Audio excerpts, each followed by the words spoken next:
It feels weird to potentially call this the highlight of the update, but here we are. Gran Turismo 7's 1.42 update has arrived, and this is the Suzuki Jimny. A strange choice of car for an update for sure, but truth be told, I was actually quite excited for this one. Unsurprisingly, it's very cheap, being available for 18,000 credits in Brand Central. What did catch me by surprise though, is that this was the K-Car version, the version I didn't know existed. Of course, specifically for Japan and their K-Car regulations, so it's limited to 63 horsepower from a tiny 660cc engine. In other markets, it has a 1.5 litre engine with a mighty 99 horsepower. And I know no one's going to drive it stock, so that's why I've done that for you.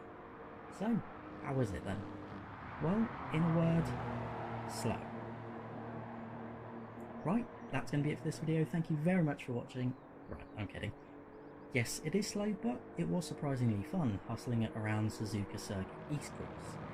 Of course, it's limited in its stock guise by those comfort medium tyres, and you can feel the weight transfer, so you actually have to watch the back end as you're coming into that fast first corner.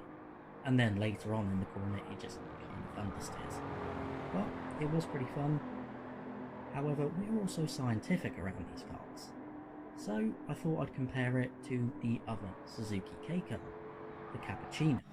Same size of engine, same power, but the Jimny is about 300 kilograms heavier. We know it's going to be slower, but how much is it going to be? You can see immediately the Jimny is quite a long way down on a straight line pace, with about 85 on the straight, compared to just over 100 for the Cappuccino. However, in the corners, there's not really that much difference. In fact, the Jimny was more fun, because of course the Cappuccino is lower, stays a bit more planted, but still has that understeer. But then again, that's probably just the limitations of the tyres. At the end of the lap though, unsurprisingly, the Cappuccino was almost 4 seconds faster. Moving on though, it's time to customise the Jimny. From the screenshots Gran Turismo released prior to the update, it looked like there were going to be some cool visual mods, and it did not disappoint. The update also brought with it a special one-make Jimny Cup event to have a go at, so I thought I'd fully upgrade the Jimny in preparation. The end results were predictably not very impressive on paper, but 150 horsepower should be sufficient to drag around only 840 kilos. Oh yeah, and I fitted anti-lag, just because I can. Here's hoping for an engine swap in the next update though. So, after finding an awesome Pajero Rally Raid tribute livery in the showcase, it was time to enter the Jimny Cup. Race 1 will be held at the Lake Louise Snow Circuit, and with a setup I just applied blind before driving the car. As you can see though, that was more than sufficient to deal with the AI, as I drifted the Jimny around to an easy victory, all while sounding naughtier than it has any right. Good money though, 52,000 credits for 3.5 minutes work.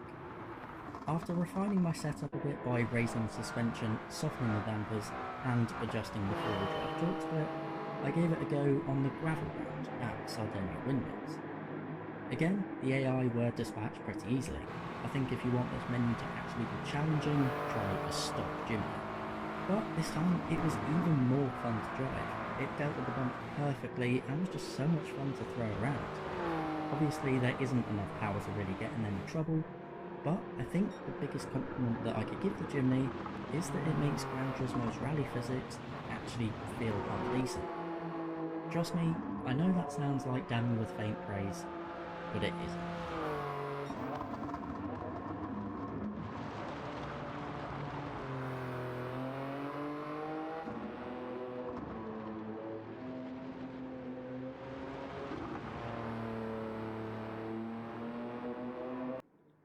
The final round of the Jimny Cup, however, will be held at the Horse Thief Mile of Willow Springs. Joy. This of course required another change of setup to slap on the car, but in terms of beating the AI, it was a similar story. Even with the slightly dodgy handling that that setup gave, that just added to the fun as you slide into corners and watch it angrily fire itself out.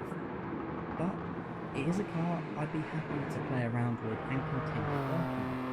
It actually has use in lower performance competitive events, and not to mention, it's going to be a brilliant car for livery makers.